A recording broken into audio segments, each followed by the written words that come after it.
Sad day for the people of Uganda, especially for the people of Kawempe North. For the day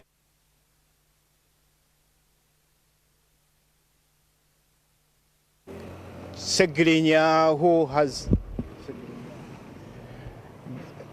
It's a sad moment after the announcement of the death of the MP for Kawempe North, Honorable Muhammed Ssegirinya. Is a sad day indeed for the people of Uganda, especially for the members of parliament in the 11th parliament, as well as the people of Kawempe North and entire Kampala district, as well as Ugandans, following the death and the pronouncement of the death of this honorable member of parliament, who has been sick for quite some time. He spent his first year in parliament, active in parliament, until he was arrested in following the death of 26 people in massacre. And it was said that Honorable Muhammed Ssegirinya, as well as Machindi West MP Alan Sewanyana, that they were behind, according to state, that they were behind the killings of people in massacre by machete-wielding people. That killing of people led to the arrest of Muhammed Ssegirinya, now the late, as well as Alan Sewanyana, and they were incarcerated in Chitalia prison for 524 days, and when he was released from prison last year, he went into hospital in Nairobi, as well as in Kampala here in Lubaga hospital. And information coming in right now indicates that the now foreign legislator has breathed his last here from Lubaga hospital. We are waiting to have family members who are inside there, but also the hospital administrators who will be speaking to us. At first, they've asked us to first hold on to as well as the hospital, because they are now still engaged in some talk for now. But what can I confirm to you that it's a sad moment for the people of Kawempe North following the death of Honorable Muhammed Ssegirinya. The 37-year-old member of parliament has been one of the youngest legislators in Uganda, and now we can tell you that it's a sad day for the people of Uganda, because we are learning that this morning, that is what is happening, is that the member of parliament for Kawempe North, that is Honorable Muhammed Ssegirinya, has breathed his last from here at yes. These people's lives first. What are you saying, Afande? They're saying that we first wait. We wait for the hospital to give you the right information. Yes. Okay, that is the security officer here at SWAT, from SWAT Security here at Lubaga Hospital, is saying that those hospital administrators are saying that we hold on for now, because they know they will manage the situation. Of course, first console the family members, as well as find a way of managing. Of course, they have to let the public know first, because the Parliament of Uganda first, because they know that such communication has to go through the Parliament of Uganda, and this is what is happening here. The administrators of Lubaga Hospital are asking the media to first of all hold on to releasing this information, because they know they have to let the Parliament of Uganda know, but also manage emotions from the family members. But what we can confirm now is that the legislator for Kawempe North, that is Honorable Muhammed Ssegirinya, who was formerly Richard Ssegirinya before, from birth he was named Richard Ssegirinya, and then he converted into Islam, where he adopted the name of Muhammad to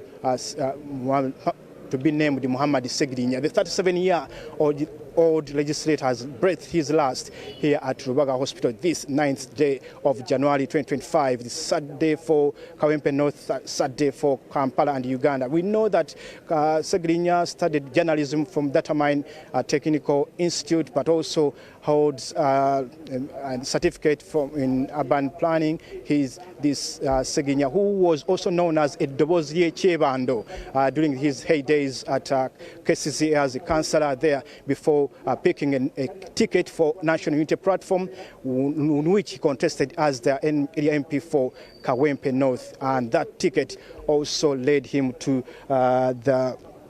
to be elected in the January January 2021 elections in the 11th Parliament, where he was also elected overwhelmingly by many voters there in Kawempe North. And this legislator has been ill for at least the better half of this term. He only served one term actively in Parliament, where he was so comical whenever he rose to stand. He gave so many comical arguments on the floor of Parliament, also out of Parliament. He was so comical also in the entertainment industry. He could comment on anything that you could give him, and his style of comedy, but also he could raise some important issues in a comical way. We also know that Ssegirinya was, for many times, was arrested when he was a councillor at KCCA from Council of Chebando, where he was also representing those people, where he was also so much active in activism.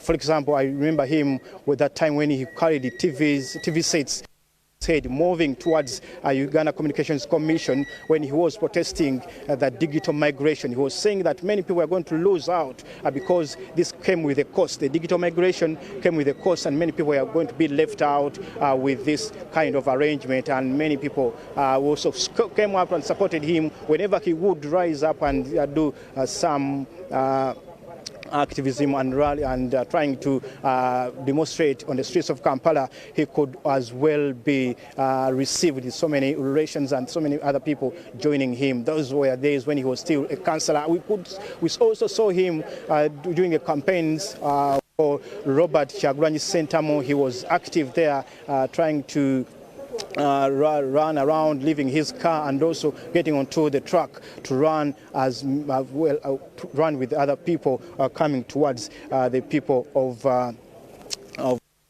those who are supporting Robert Kyagulanyi Ssentamu. He was one of the people who were trying to run around and show support to Honorable Robert Kyagulanyi Ssentamu, the party president for a National Unity Platform. He is well known as Dobozirye Chebando because he was the councillor for Chebando, but before attaining the ticket for National Unity Platform. Good morning, Sebo. Assalamu alaikum. Wa alaikum assalam wa rahmatullah. We say inna lillahi wa inna ilayhi raji'un. Erinnya lyange Sheikh Katende Issa omwogezi wa PFF mu Lubaga. Ata wangadde nnyo n'omubaka Honorable Ssegirinya. Bannakawempe North we bavaayo ne balonda Honorable Ssegirinya n'amanyira ddala nti bafunye omubaka omukozi. Omubaka akwatagana n'embeera y'abantu. Honorable Ssegirinya ffe twawangala naye ebbanga ddene nnyo. Honorable Ssegirinya okuvira ddala ng'akyabeera ekyebando mwawulirako yali abadde eddoboozi ly'ekyebando. Paka nasoka ne yesimbawo ku bubaka bwa Parliament n'abeera nga tawangula paka wano juzi jjo ly'abalamu Honorable Ssegirinya bwe yafuuka omubaka Parliament owa Kawempe North. Ne Honorable Ssegirinya nze ndudde naye mubadde mutulaba mu dduwa y'omunnyo twali naye mu dduwa ey'omunsiko yali ya munnyo mu dduwa ya Kamulali ey'omunsiko era twali ne Honorable Ssegirinya. Honorable Ssegirinya ansadde nnyo bwe nfunye nkubiddwe enkyukwe mu mutima gwange bwe nfunye amawulire ag'okufa ku Honorable Ssegirinya ne ŋŋamba nti Omukama Katonda amusaasire era amusonyiwe. Inna lillahi wa inna ilayhi raji'un. Kanyoleko ndaba National Unity Platform abalala kwe bali wano okubanga bayingirawo wano kubanga boogerako n'abantu. Of course we can see presented by Muhammed that will be picking his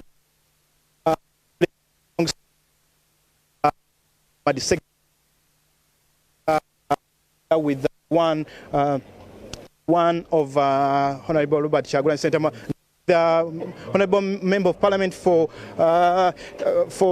matching the way Honorable NTV Sebo is Saturday for Ugandans here on. We were live on NTV. Kama Katonda. Chibinyo.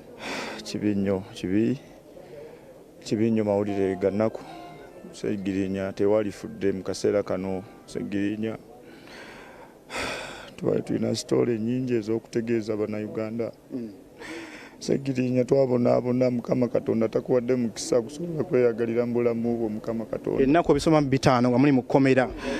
Ssegirinya Muhammed badde nze mba nnina essuubi buli kaseera nti ogenda kudda engulu otereere kubanga obadde ng'ompa essuubi buli kaseera we nkusinkana Ssegirinya. Muhammed Ssegirinya Mukama Katonda. That is Honorable Alan Ssewanyana, Machindi West MP, the one who was incarcerated with Honorable Muhammed Ssegirinya, is now entering Lubaga Hospital, where the late has now breathed his last from this hospital this early morning, and many family members are now walking in. You can see Alan Ssewanyana donning Eric Haaland's shirt that is from Manchester City. He's just woke up, just on whatever was just to come and be part of the first people who will be here. You know him. No one can doubt that among the many people who know who know Muhammed Ssegirinya, that MP, that is Alan Ssewanyana, is one of the very many members of parliament that you point out that he knows. Sebo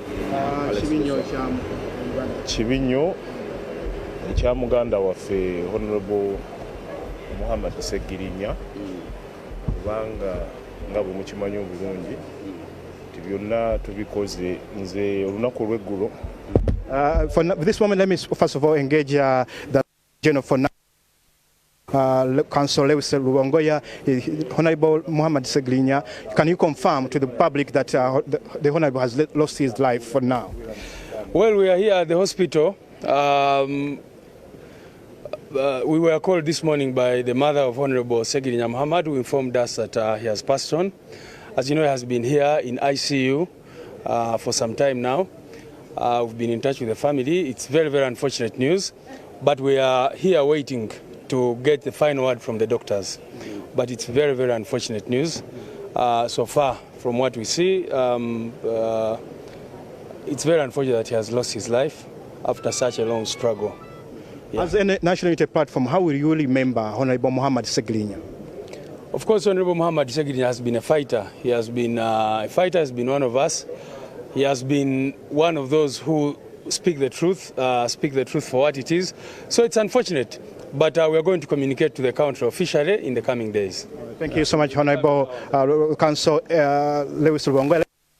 The leader of opposition in Parliament, Honorable Joel Senyonyi, has also just arrived here. Am I speaking English or? Honorable, how will you remember?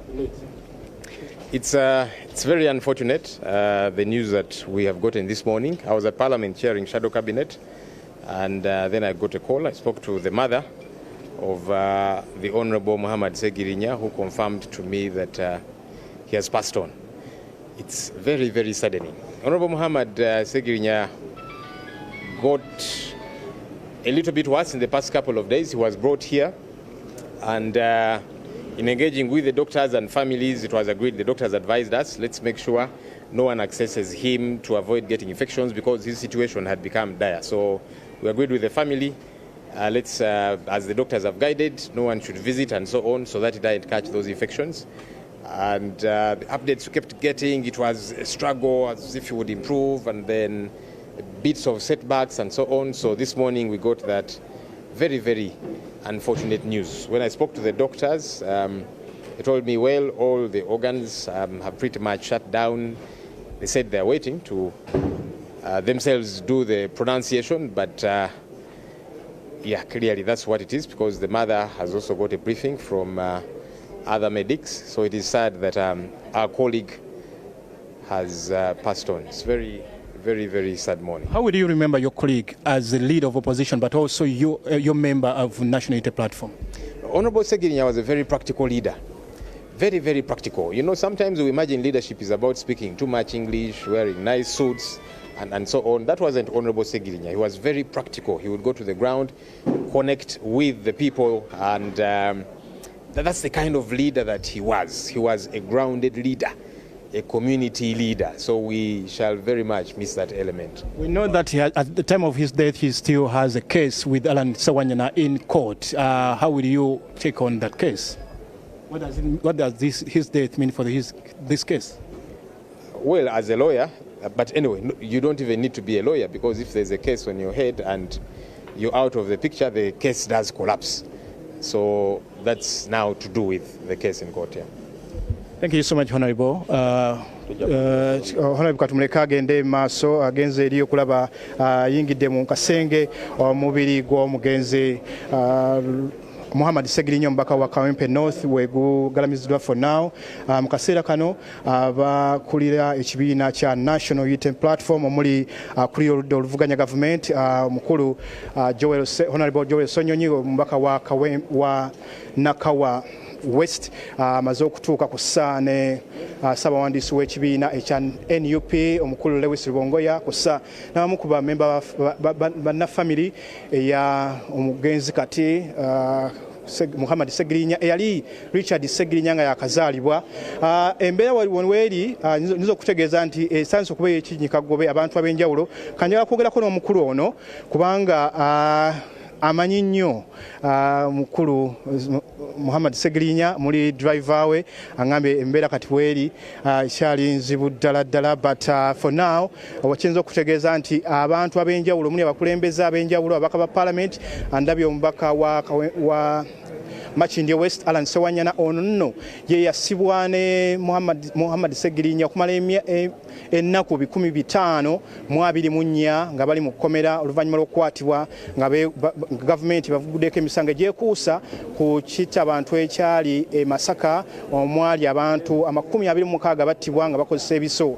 Abantu bana battibwa kyagambibwa gavumenti yabagulako emisango nti be bamu abaka bana babiri omugenzi kati Muhammed Ssegirinya kossa ne kossa ne Alan Sewanyana nti be bamu kubaali emabega wekita abantu kino wabula wakati wafiiridde emisango gibadde kyagenda mu maaso nga bayimbulwa ku kakalu akakooti wabulanga era emisango gibadde kyagenda mu maaso kati okusinziira nga mu lulimi olw'abannamateeka n'okusinziira ku kitufunye okuva eri leader of opposition mukulu Joel Ssenyonyi kitegeeza kati ye emisango giba gikomyawo teri aba kyamuvunaana wabulanga yembeera y'obwerirwana. Afidde ku myaka 37 oluvannyuma lw'okuba nti yazaalibwa mu mwaka 1988 ng'azaaliddwa e Masaka yazaalibwa nga Richard Ssegirinya ate oluvannyuma ye n'asalawo n'akyuka n'ava mu Bukatoliki n'ayingira Obuyisiraamu era n'afunirawo erinnya erya Muhammed Ssegirinya. N'asoma ku byamawulire n'asomako ku Data Mine Technical Institute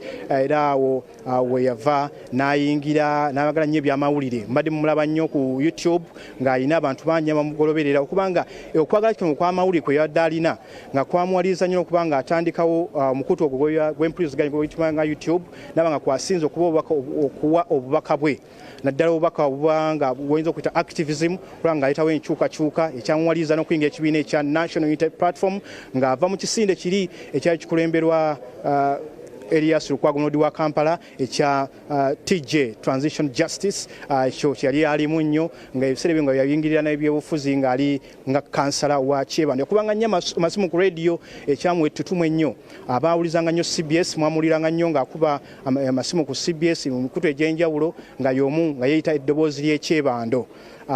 Era awo kuba amasimu ku radio kwamuwanya ekitumu kubanga yageranga nnyo ku nsonga ezikwata mu kitundu ekyo ekyekawempe naddala mu Kyebando. Abantu kubaava ennyo mumanya era bwe yatuuka ne bamulonda ku bwakansala n'akiikirirawo ku KCCA awo n'atera bwe yava n'afuna tiketi eyamuleeta ku bubaka bwa parliament ng'ayita ku tiketi ya National Unity Platform wabadde mu parliament eno y'omulundi ogw'ekumi wabula tukimanyi nti parliament muno mwaka yamalamu nga gumu kubanga awo n'akwatibwa ate mu kukwatibwa n'amalayo ennaku 524 ng'ali mu kkomera ate bw'avaayo obulwadde ne butwamukwata ne bamutwalako e Nairobi okumala emirundi egy'enjawulo nga bamutwala ne bamukomyawo obulwadde nga buwekuusa ku mawuggwe.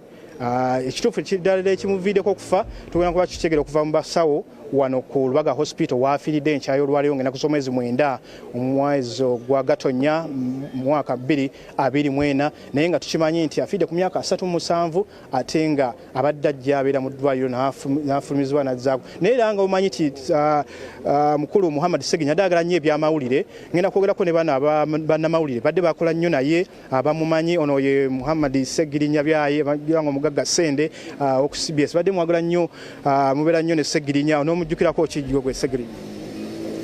Muhammed benalina akajja ku CBS yemu ku basajja benatandikako mu mawulire naddala nga bali ku nsonga yatugikwatako yeesibanga akagoye aka red njukira ku lumu twali mu katale kaleerwawo n'atuyita tumukoleko sitole bwe twamukolako sitole n'asiba omusirikale kalibo namugamba naawe enkyukakyuka muzaganya nti mwagala kwogera bagenda omukwata n'ayita mu katale n'ayita munyanya nga tali nyanya ya muntu n'omu ate era olunaku olwalwo njukira ku Ssegirinya twali mu nkola y'okukyusa digital analogo yetikanga TV twali ku parliament awo n'agikubawo ekigo n'adduka emisinde so Ssegirinya abadde mukwano gwaffe ate era nga musajja mumanyi kyekyamufudde we tutuma okutuusa kati kitalo nnyo kitalo ddala webale nnyo munamawulire Muhammed Sendegeya kuva ku Basa kanseka nsomereko ne kansala Frank Mubiru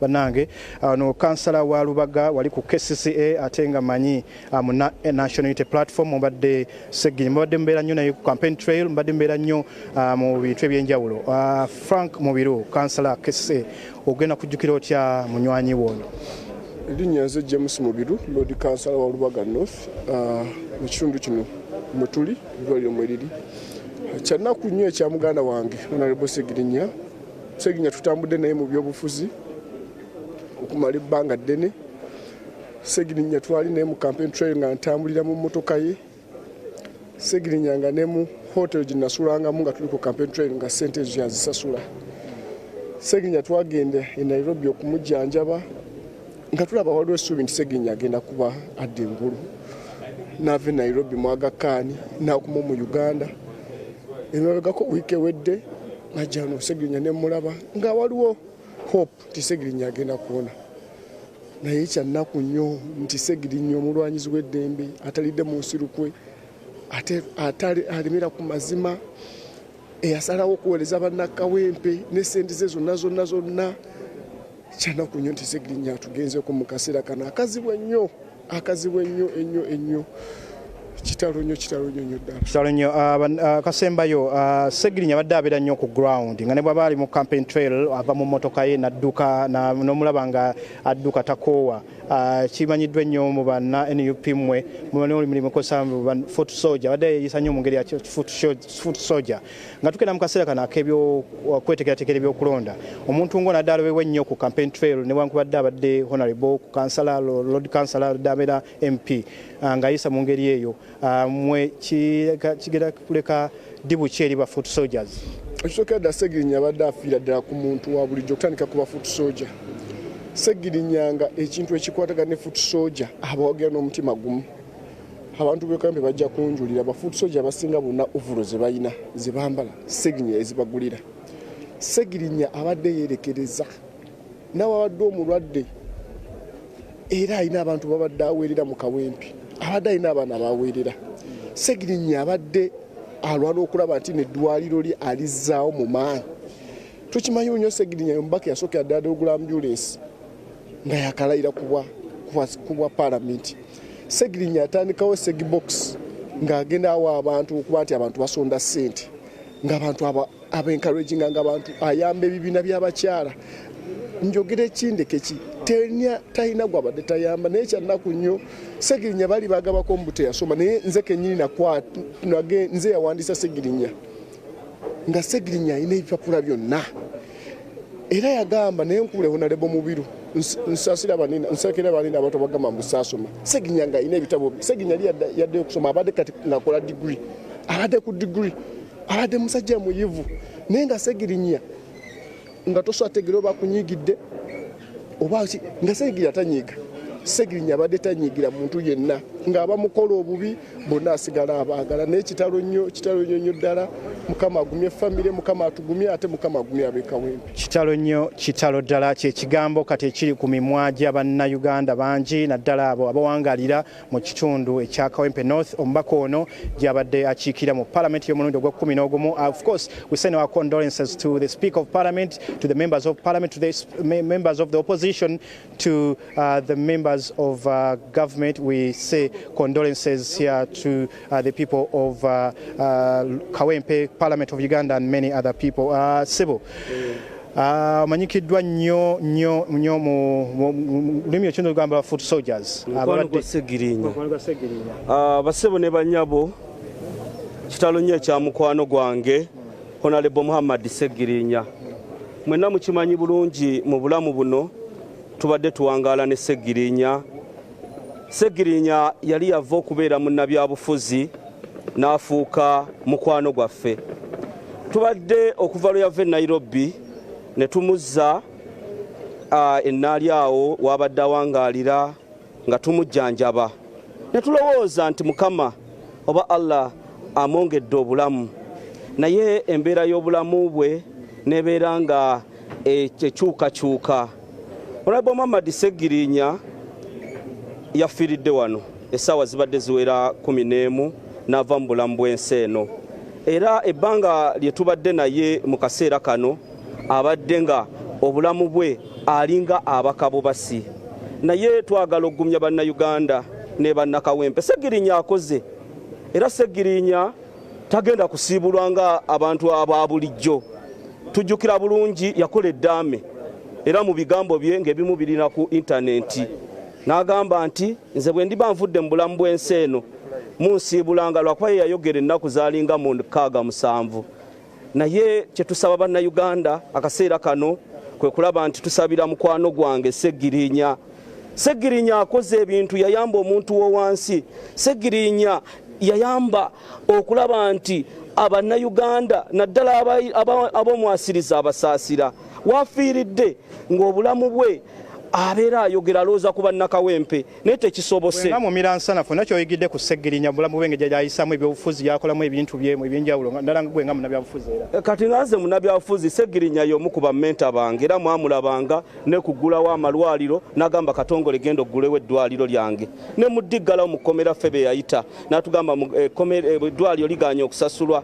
N'ebimu ebyamukubiza ne pressure ze woofiisi ze ndowooza mwabirabye. Woofiisi Landiroodi boba bannabyabufuzi be bakikoze ne bajja ne bongeza lenti $2.5 we tubadde abasasula emitwalo 7. Kati ebyo nabo byamutuuseeko ng'ate abadde mulwadde, embeera n'etabuka era ne maama mu mbeera gy'alimu ali mu mbeera enzibu nnyo. Ne tusaba Allah subhanahu wa ta'ala, twebaza nnyo omukulembeze waffe wa National Unity Platform Robert Kyagulanyi Ssentamu okulaba nti babaddewo. Webale nnyo Katongole mumira nsanafu kansala. Kanjogereko ate ne munywanyi nnyo wa Ssegirinya Muhammed abadde naye Dukanya Foundation wali eri byonna bya Ssegirinya gwobimanyi gwobisinga kusinga balala bonna. Kitalo nnyo ssebo. Kyenyinza okutegeeza abamawulire sookera ddala okubeebaza. Mwebale nnyo, mwebalire ddala okutambula ne Honorable Ssegirinya Muhammed. Okuva bwe yatandika ebyobufuzi mubadde mutambula naye nga mwakola omukwano ogwo omulungi. Wakati mu lugendo nze olunaku lw'eggulo neebase essaawa zibadde 10 era nga twogera ku nsonga z'omubaka Muhammed Ssegirinya embeera gy'ali mu kituufu abadde wano amazeewo ebbanga naye mu kuva ewaka yantegeeza nti muganda wange eno bba esembayo era bikanga ennemeredde. Ne mugamba nti guma era nantegeeza naye totambuza ki kansooke embeere nga oba oli awo nstabilizinga nsobole okubeera. Tubadde n'enteekateeka ezimutwala ku Netherlands gye yasookera ddala okufuna obujjanjabi mu University Hospital Netherlands UMC, naye tekisobose. Ddala okutegeeza bannakawempe North ti kitalo nnyo, kitalo ddala. Mwebale kutuwa mukisa kubasaavinga, mwebale kugumiikiriza byonna. Tubulye ku bulamu bwo obusembyeyo ekiro ekikeesozo abadde atya biki businze kuvaawa? Ekiro kye ekisembyeyo olunaku olwaleero sijja kugamba nti obuzibu businze kuva wano. Ffenna tumanyi nti Honorable Ssegirinya abadde n'obuzibu bw'ekibumba, abadde n'ebizibu bye nga bwe mubimanyi. Obulamu bwe bwatandika okubeera nti oba oli awo bukyankalana. Ebbanga we yabeerera mu kkomera ery'emyaka oba oli awo erikunukiriza ku 2. So abadde kwegamba yanafuwa naye era nga bw'omanyi nti omuntu ayina kyakola ki kyaluubirira nga yeekaka era bwe twasembayo okwogera naye wano nga bamuleese yantegeeza nti senga Katonda aba oboolyawo ansobozesezza nja kusobola bulungi nnyo oboolyawo okukomawo ate tutereeze ebyo bye twakola ki bye tutasobodde kutereeza mu gundi eno era ng'ayina abadde n'enteekateeka nnyingi nnyo bangi babadde bamwesunga tubadde n'enteekateeka ndowooza early next month ayogereko eri gye muli. Okay, bajukize kumanya sebo. Alex Lwemba. That we can now see the Lord Mayor of Kampala, Salongo Elias Lukwago, making his way to this hospital. Before I get back to you, I will get the Lord Mayor of Kampala, Authority, Lord kitalo nnyo inna ilahi rajiun kitalo nnyo bigambo bituweddeko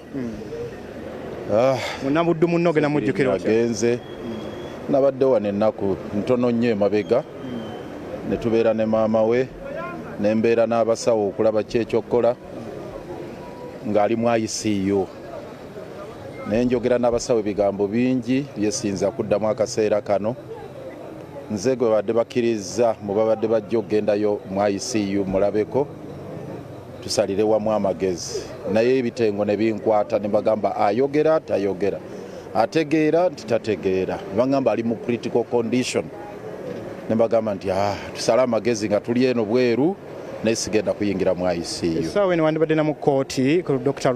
Kiza Besigye naye olwo mulwanyi munnamwe embeera ne yeeyongera okudeteriorating okubeera embi era mbadde in touch n'abasawo okulaba kyekiyinza okukolebwa ne tulowoozaako okwongera omwevacuatinga addeyo bwagakaani naye nga tekikyasoboka era ng'ali mu ICU wano nga tekikyasoboka kati ne tulinda afunemu amaanyi era nensaba abasawo nti bw'aba afunyemu olungubanguba ng'asobola okwogera ng'asobola okutegeera nzije twogere naye tusale amagezi tekisobose ekisembayo Dr. Elias nga nkuleka ogende wali naye nga kansala ku KCCA abadde naye nga sinnagenda ku kya kansala oba member wa parliament kisinga okunnuma nzero yawe twamala ebbanga mu kooti nga bamuguddeko ebisanga ebijweteke ne bamumma beiru ne tulwana n'afuna beiru ne Alan Sewanyana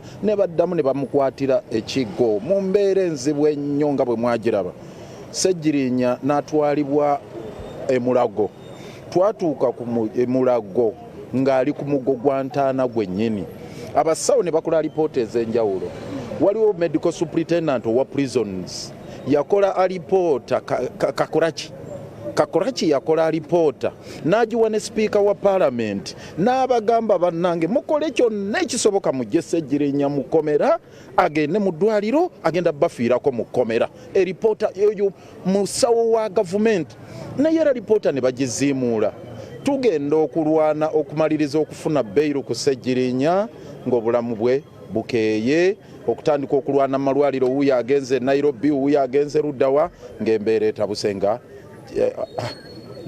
nga kibi nnyo Ssegirinya abadde mulwanyi ekirala ekinnuma ennyo nti Ssegirinya atobye n'obulamu buno ffenna obulamu buno Allah yabututeekera tubweyagaliremu naye Ssegirinya atobye n'obulamu okuviira ddala nga muto okubiyayitamu nga kansala okufuuka kansala n'okutuuka nga member wa parliament talina kyaganyoddwamu ye ng'omuntu mu kifo kya bwa member wa parliament naye ng'abeereddewo nnyo abantu ekyo kye tusinga okumujjukirako ebintu bibiri nti Ssegirinya abadde mulwanyi alwanirira eggwanga lye eddembe ly'obuntu obwenkanya ate nga Ssegirinya ayagaliza abantu abalala ayina omutima ogulumirirwa nga bw'alaba onaaboyaana ayina okutuukawo alabe kikyasobola okukola mu bunafu bwe mu busobozi bwe obutono Mukama amuwummuze mirembe amuwe ekiwummulo eky'emirembe amusonyiwe byonna ebyamusobako. That kind of experience that you went through as his lawyer, but also the family, I could see his mother running up and down, going to parliament, pleading for his life. What does it mean for the administration of justice, but also this case?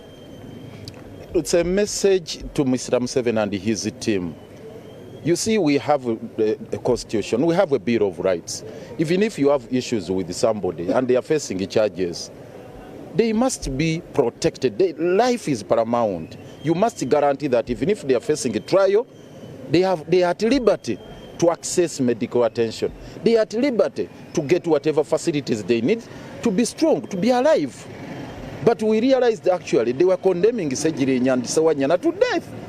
They prejudged them, they convicted them before trial, and that was the thing. So this talk of no bail, this talk of no bond is going to affect so many people. You see, I may be having my own underlying issues, and these are the reasons that I envisaged under the laws to allow accused persons to be admitted to bail so that they can attend to those problems, those underlying issues they may be having. So I may be hypertensive, I may be diabetic, I may be having some issues that require to be admitted to bail so that I attend the trial coming from outside. So curtailing civil liberties is a very, very big problem. So what aggravated Ssegirinya's situation and caused the deterioration of his health is that incarceration, in endless illegal incarceration without allowing him to access physicians of his choice and getting medical treatment from prior to his arrest. By the way, he had visited his physicians in Germany. He was there before. And he pleaded, we put all this in black and white, on paper, in all the pleadings we put there. We insisted that, look, this is the record of this gentleman. His life is in danger. Please, do you want to try a dead body? Get him out of jail, allow him access medical facilities of his choice. When he's stable, you try him. Can you imagine even recently? The ICD court here issued the criminal summons for Ssegirinya to appear before court when he was actually grounded here in the hospital. How insensitive can our justice system be? How insensitive can our leaders here be? We ask them, please, you people, do you know the situation the gentleman is going through, the order is going through, to just insist that please let him come and attend the trial? So their focus was about pushing him to the hilt, pushing him to the wall. Now he's finished. As a person who worked with the late now, when he was a councillor, Lord Councillor, but also as a member of parliament in the opposition, how would you remember the late Muhammed Ssegirinya? Ssegirinya has been a real hustler. If you want the true definition of the word hustler, then it is Ssegirinya Muhammed. Throughout his life, from childhood, as a councillor, as a member of parliament, and in all his daily life, he's just been hustling. That is one thing. Two, he loved his country and he's been a fighter. If you're talking about a foot soldier, Ssegirinya was a real foot soldier. He would move from one place to another in search for justice, not for himself, but for Ugandans across board, and also in search for democracy, good governance, and the rule of law. He gave it his all. He put up a solid fight. He spared no iota or atom of his strength in the fight for rule of law, constitutionalism, and good governance to liberate this country. And above all, he's a person he was very, very compassionate with the marginalized, with the people in need. He's one person who loved humanity. He had empathy for whoever was in need of support, and he was always there to assist those marginalized people. Inna lillahi wa inna ilaihi rajiun. Okay, Mlodi ngena muleka asobola okubanga ate asembera kumpi wali, but as I take you back to studio, I just want to let you know that many of the supporters of Muhammed Ssegirinya now beginning to come. You could see some people, the guides here are trying to control flow of traffic because more people, border riders, as you could know, as you already know that Muhammed Ssegirinya was a man of the ground, was about the Montuwa ground, that's why many border riders are now coming to Lubaga Hospital to be part of the people will be escorting the body of the late Muhammed Ssegirinya. We don't know, since he's a Muslim, we don't know whether he'll be buried today, but we shall be getting the burial program as goes on.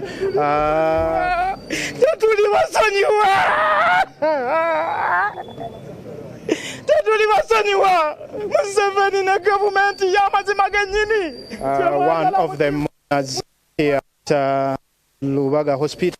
You have to Back to studio for now, but this is a somber mood. Very many people are giving different accounts, giving they are just talking like the last person I spoke to there who was wailing. He has his own issues. He has his own way of remembering the late and what he thinks could have led to the death of Muhammed Ssegirinya. But we are coming to you live from Lubaga Hospital, where the body of the late Muhammed Ssegirinya is still lying in there. The doctors are just doing post-mortem and other, they are just trying to make sure that the body is in good condition before they release it. I want to take you back to one of the projects that were done by Muhammed Ssegirinya. This ambulance here, as you can see, bearing his picture that will remain in memories of many people. Muhammed Ssegirinya will be lying to rest forever any time from now, because he's a Muslim. We don't know whether the burial program will be he'll be buried today or any, but as the family agrees with the political party that belongs to the National Platform, we know that they will be making arrangements to send him off. He has been representing Kawempe North, where he donated this ambulance for the people there to do whatever they want to do. The last person I want to speak to is the one who manages the ambulance. Abantu bano nsaba mukkirize nnyo kubanga abalala muno nga boogera ku bya Ssegirinya. Mubadde naye, mukoze naye, mubatambudde naye, era n'emmotoka eno mugivunaanyizibwako. Gye yawaayo abantu b'e Kawempe ne bannakampala babe nga bafuna obujjanjabi obw'enjawulo. Ssebo nga kitalo. Kitalo dda kuba musajja adde musajja agala abantu be. Nze wasa zavuga ambulance eno givudde emyaka kati ena naye nga newabeeredde ku kitanda kubanga tumujjanjabye olw'ebiseera mbadde nga siriiwo nga ngenda tumutwale Nairobi netujjanjaba netukola buli kimu naye nga agambe ambulance namu abantu ebayamba tugamba tufiiriddwa nnyo. Onomujjukira otya munywanyi wo ono mukama wo ono yakuwa n'omulimu? Simanyi kyesaamuogerako kwanza gweyambale na kucupa kwenvudde badde mulwadde kiseka kyadde kyebikiro badde mulwadde ndwalidde ndowooza ennaku 2 era omukubiri nangamba afudde cupa nvuddeko buvi nenzija wano simanyi kinyinza kwogera. Okay, sorry. Mukulu ono, his name is Waswa, has been the driver of the ambulance, this ambulance that was donated by Honorable Muhammed Ssegirinya. As you could see, what's inscripted on this ambulance, they bear the name that will still remain in their minds and hearts of the many people, especially for those of Kawempe North, where he donated this ambulance. But not only this, but I also know has been part of many community empowerment projects, like the Ssegirinya Development Foundation there, which was helping people. He also set up the Segi box that was helping people to save, but also teaching them economic activities. But also, I know that he also set up the Kawempe North Hospital that he was trying to make sure that it treats the people of Kawempe North. Now, this ambulance here will just remain and just one of the many activities, many projects that were going to be left behind by the late now Ssegirinya Muhammad Richard, as he used to be called in his earlier days of life. Ajja kusigala nga ayogerwako bingi nnyo, ajja kusigala nga amujjukira bingi nnyo naddala eri abo abawangadde naye mu bulamu bw'ekyebando mu ghetto, ayo gye yava n'ajja nga ayitimuka mu byobufuzi okuva nga akuba amasimu ku radios, kwe yava nga n'abeera nga yenyigira mu bimeezi ebyenjawulo eby'ebyobufuzi, ate n'abeera nga amanyibwa nnyo.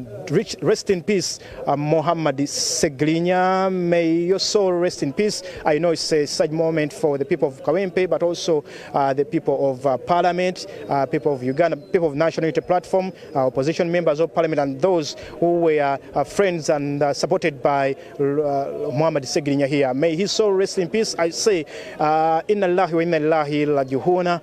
from me, but also Brian Kayondo here, who is on camera, and of course the entire technical and production crew, as well as social media. We say thank you so much. I now have to hand you back to studios. But for now, we shall be keeping tabs here. We shall be getting more details, especially on the burial arrangements for the late Muhammed Ssegirinya, who has died at the age of 37. At the time of his death, he was representing Kawempe North. But of course, being that he's a sitting member of Parliament, Parliament also has to make an arrangement either to pay respect for him from the chambers of Parliament. Of course, we know that Parliament is supposed to be resuming business today, so I know that will also be coming on board, coming on paper, because the members of Parliament have to pay respect to him, either in his presence or without his presence. Members of Parliament have a word to remember the late Muhammed Ssegirinya, but also the connection, the linkage between the family, the Parliament, as well as the National Unity Platform. We will make a burial arrangement. For now, people continue to come in as we continue to get the burial program for the late